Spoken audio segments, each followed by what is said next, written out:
What's going on, everyone? A lot of people have been asking me to make some rules for the group, so here you go. Not financial advice, of course, but rules of the trade define who you are through consistent boundaries that you make yourself and what works. Now, I got this from Mr. Gann, one of his courses that he taught on trading, and I just want you to look at some of this and then compare it to what we have available to us now as far as tools. So let's look at this real quick. And I did add some stuff in here as well from me. So anyways, rules to follow. Let's go over this real quick. So number one, this is cross currents is what we're going to call it. Now, basically, markets go two directions, right? Or they can go two directions at the same time. You can have some things going up and some things going down. We see it all the time. You must learn to know that some stocks sometimes are declining while others are advancing, and that there are cross currents, and that you must know about these. An example would be energy sector tends to go up while the tech sector tends to go down, as of 2022, using as an example. Only by a study of the individual stock and the different groups can you actually determine what stock is supposed to decline at the time when another stock is going to advance.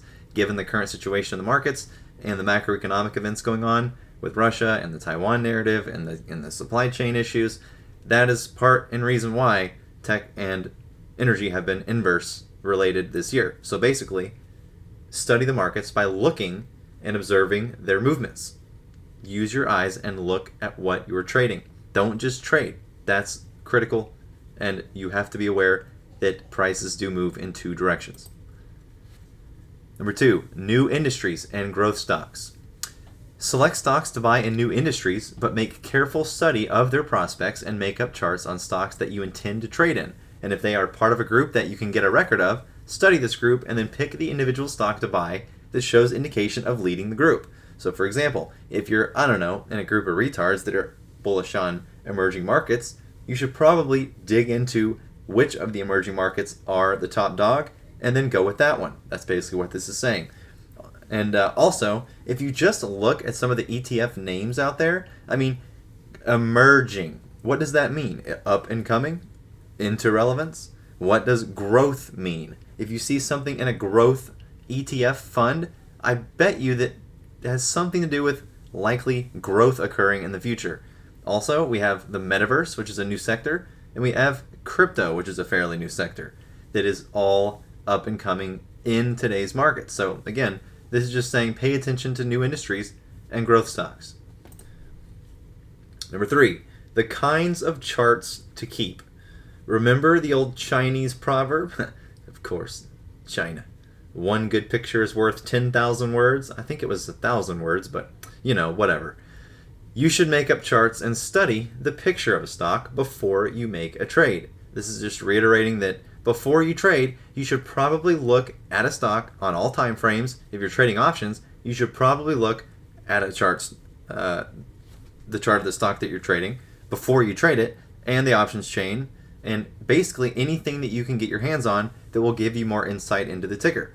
Granted, you understand what that data means. Now, pause for a second. Think of all the tools we have available to us in today's trading. Compared to when this stuff was written, like over 50, 60 years ago, it's not even comparable. So if you take these principles from back then, apply them to today's trading, with the tools you have, just think of the possibilities that you could uncover. Things I like to use to study with are cited documents, PDFs from universities, SEC and industry filings, and technical indicators to verify the things that I read about in the aforementioned things up here. I like technicals, but not primarily, not as my first go-to. It's more of a verifying aspect for me. Now, 4, prolonged advances. This one is critical. We had some people in the group couldn't handle markets going two directions. So obviously, markets don't go only one direction all the time. That would be too easy. Markets have to stop, reset, retest, retrace, and make room for the next leg up. And that's exactly what we're seeing now. Now, after stocks have had a prolonged advance and wind up with a fast, active runaway market, in most cases they come down very, very quickly and much faster or in a shorter period of time than when they go up, which is exactly what we just saw with SPY. That is why you must keep up some daily charts at the end of the fast move and keep up the weekly charts to determine the first change in trend to be able to go with it.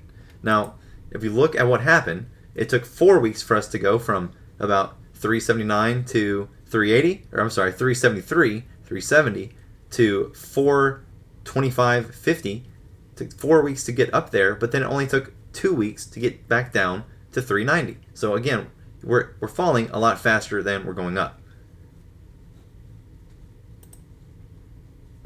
Number 5, sharp decline in short period of time. This usually follows a rapid advance. Again, what we just saw. So it's a no-brainer that if you're trading and buying stocks on overbought RSI and you start to lose money, why would you keep buying overbought stocks when the trend is clearly just now starting in the opposite direction? Good way to kill yourself in the markets. I would not recommend it. So again, sharp rises usually are met with declines because that's how it works. It's not that it's complicated, it's just that's how it works. And again, this usually follows a rapid advance, and the first sharp declines, which may last from 1 month to as much as 7 weeks, usually corrects an overbought position and leaves the market in a position for a secondary advance. In other words, what we like to call an RSI reset. Number 7, fixed ideas and fixed prices. This is what I see a lot. Never get a fixed idea of just how high any price is going to go or just how long they are going. Never buy or sell on a price that you fix because you may be trading on hope or fear. That's, again, you don't want to trade on hope or fear. Now, I've been saying for the last few months, SPY to 500 at the end of the year. Are we all in the group buying SPY 500 calls? Fuck no, because that is not how you play it.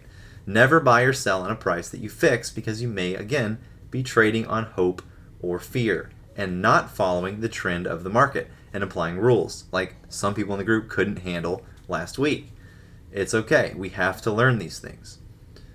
Now, the rules that you're applying, mentioned here, will help you determine when that trend is changing. You just have to follow them. So if you take our core logic, it's basically just a set of rules that we apply to our trading regime, which is why it must be followed correctly and why it produces consistent results, because we do it the same way every time without a doubt. And, you know, the win rate's the win rate. It is what it is. Stay consistent. Number 8, this is probably the biggest one here. Hope and fear. Many, many, many, many people go broke trading on hope and fear. Number 1, you will never ever succeed buying or selling when you hope the market is going up or down. You will never ever succeed by making a trade because you fear the market is going up or down. Hope will ruin you because it is nothing more than wishful thinking and provides no basis for action.